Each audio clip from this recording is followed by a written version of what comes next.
Onworth from Hyannis, and I guess I'll break the sewer ice tonight. Monday in this room at the 11th at 7 o'clock. Residents are encouraged to bring to the committee their ideas on funding methods and offer suggestions with respect to the fact-finding process. That said, I certainly hope that the committee will not be relying solely on resident suggestions for funding. People need to realize this is a town-wide issue, not just Stewart's Creek. I hate to think of my neighbors in other parts of town getting the very rude awakening that we in Stewart's Creek got over the summer. And I again urge you to consider a moratorium on starting the Stewart's Creek work until fair and affordable funding is in place. Thank you.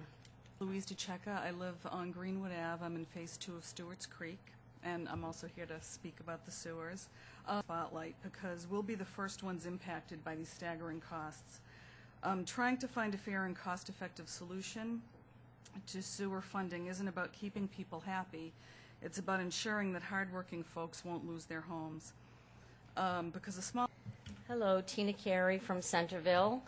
I was asked by Scrubs to present the petition with 150 signatures that we'll be presenting to Linda Hutchenrider, asking for a moratorium on the construction of the sewers at Stewart's Creek until a funding mechanism has been put in place. I have to tell you, I went to the CF this moratorium until you find a way that they can pay for it. I've never in my life heard of somebody who votes for something and doesn't know how they're going to pay for it. It's kind of ridiculous. So anyway. Sometime in the next couple of weeks, and yet there's no information whatsoever about how this is going to be paid for. The 2010 budget talks about the disastrous situation that the town is in financially, and yet here we are taking on a brand new project that does not have to be done at this time. It could be put on hold until the economy improves, until maybe revenues, instead of being declining in the town, are going up, or maybe wait till we get some grants or loans, as the town of Chatham did.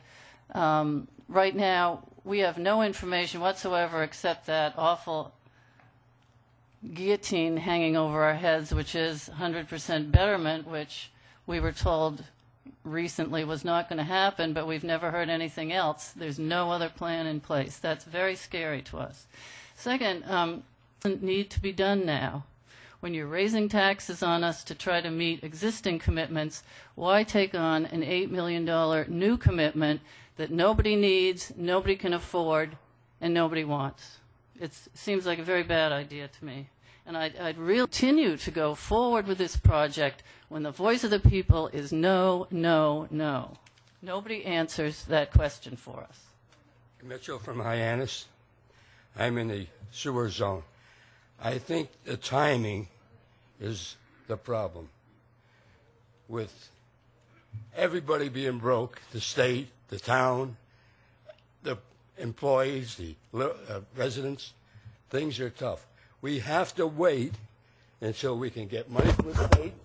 Excuse me. Brown, I live on Woodbury Ave, which I guess is Phase 1 of Stewart's Creek. I guess now Hyannis is referred to as the city in the town of Barnstable, which I guess living where I live, where I look at a homeless shelter, homeless camp behind me, drug dealing, high school dropouts, all around me, level 3 sex offenders that will stand across the street from my bus stop, it's okay.